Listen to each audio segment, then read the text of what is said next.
ഈ മസാലയൊക്കെ നിരത്തി കഴിഞ്ഞിട്ടുണ്ട്.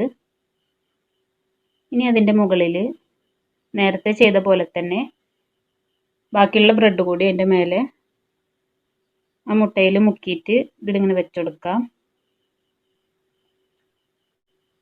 ആ ഗ്യാപ്പൊക്കെ ചെറിയ പീസ് വെച്ചിട്ട് ഫില്ല് ചെയ്തെടുക്കാം. അപ്പം മുഴുവനായിട്ടും ഫില്ല് ചെയ്ത് കഴിഞ്ഞിട്ട് ഒന്ന് കൈകൊണ്ടൊന്ന് പതുക്കെ ഒന്ന് പ്രസ് ചെയ്ത് കൊടുക്കുക.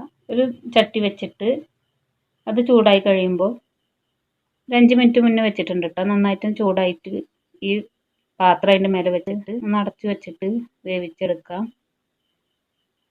അടച്ചു വെച്ചിട്ട് ഒരു 10 മിനിറ്റ് 15 മിനിറ്റ് വരെ വെച്ച് കൊടുക്കാം കേട്ടോ.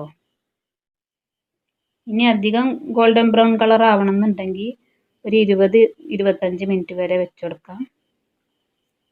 ഇപ്പോൾ ഒരു 15 മിനിറ്റിൽ ഇത് എടുത്തിട്ടുണ്ട്. ഇനി ഒരു പാന് വെച്ചിട്ട് ഇതിങ്ങോട്ട് കമിഴ്ത്തി എടുക്കാം.